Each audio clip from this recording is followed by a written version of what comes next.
जबलपुर में कांग्रेस कार्यालय में तोड़फोड़ पर बीजेपी विधायक ने कांग्रेस पर हमला किया है। बीजेपी विधायक रामपाल सिंह ने बजरंग दल का समर्थन किया और कहा कि किसी की भावनाओं को भड़काने की कोशिश की जाएगी तो विरोध तो होगा ही। लोगों की भावनाओं को रोका नहीं जा सकता। राष्ट्र के लिए काम करने वाले संगठनों को बैन करने की बात करना भावनाओं को ठेस पहुंचाना है। जानबूझकर देश की संस्कृति के साथ खिलवाड़ किया जा रहा है।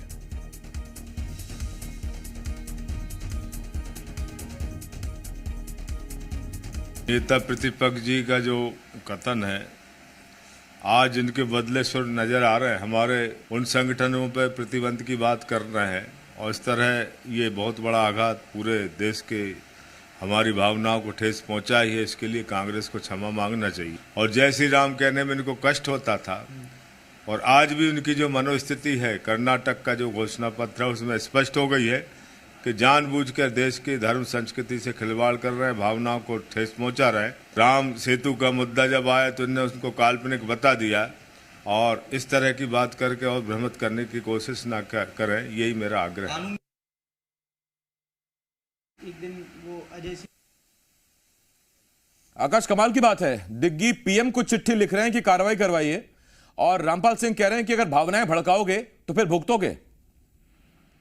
को लेकर से खुले तौर पर जो उपद्रव जबलपुर में हुआ है उसका समर्थन कर दिया है और उन्होंने सवाल क्योंकि किया कि तो कानून व्यवस्था पर सवाल उठाया जा रहा है, उन्होंने इस बात से इनकार कर दिया और कह रहे हैं कि किसी की भावनाओं को रोका नहीं जा सकता।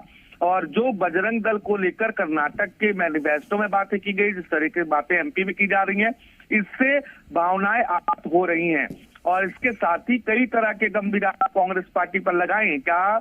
लेकिन सवाल ये आसिफ, क्या इस तरीके के जो उपद्रव हैं उसको भारतीय जनता पार्टी सही मानती है, चाहे वो बजरंग दल के लोग करें या फिर किसी अन्य दल के लोग करें? क्या ऐसा सही है? बीजेपी विधायक के इस बयान के बाद तरीके के सवाल खड़े हो रहे हैं क्योंकि लगातार ये कहा जा रहा है बजरंग दल उपद्रव ऐसे में कार्रवाई क्यों नहीं हो रही। इसी बात को लेकर दिग्विजय सिंह और अमित शाह तक को पत्र लिखा गया है, मोदी तक को पत्र लिखा गया, नेता प्रतिपक्ष ने भी लिखा है और दिग्विजय सिंह ने भी लिखा है, लेकिन समर्थन में आ गए हैं और तोड़फोड़ को बिल्कुल गलत करार नहीं दिया उन्होंने।